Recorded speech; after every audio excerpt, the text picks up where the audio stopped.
Hi folks, this is Jay. Hope you're okay today. We're looking at Craig Blomberg, one of the great scholars on the Gospels, and just listening to what he has to say.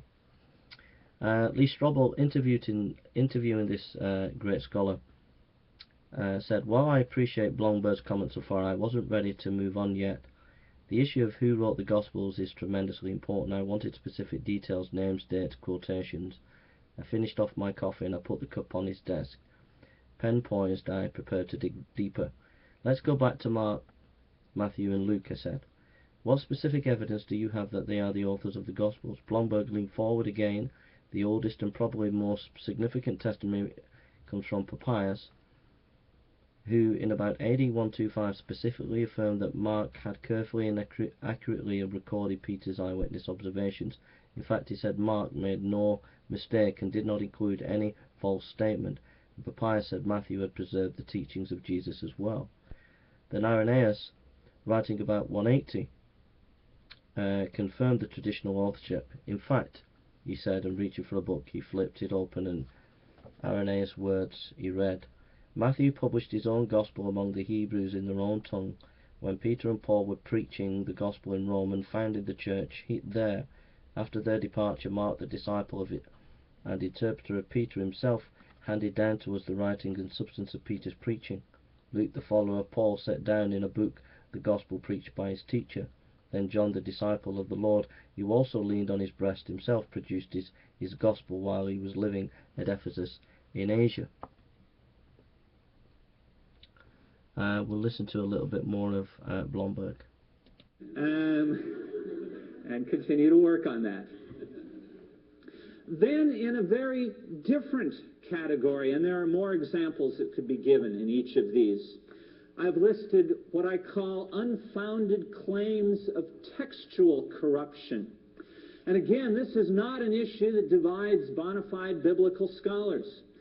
It is widely agreed that the text, particularly of the New Testament, certainly of both Testaments compared to works of the ancient world in general, but particularly the New Testament because of the thousands of manuscripts, first in Greek and in other ancient languages, that have been preserved from the first millennium of the Christian era, hundreds from the first several centuries, from fragments to relatively complete documents, that we are able to reconstruct with 97, some would say 99+% certainty, what the original New Testament writers wrote.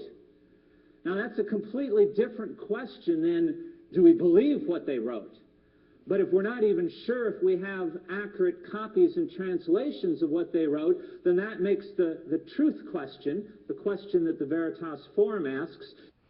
So, Blomberg, basically quoting Irenaeus, is saying that the Gospels were already seen as authoritative early on in the early church, and writing about 180 says is Irenaeus. And then Blomberg saying there that what's he saying? Just a bit tired now. Just took my memory. Sorry about this. Books than anything. Oh yeah, textual criticism. Yeah, the more manuscripts you have, the better you can put together the text. The more ancient manuscripts you have, and people don't realize that the New Testament is the most well-attested ancient document in history. There are more copies of the New Testament, ancient copies of the New Testament, than there are for any other ancient book.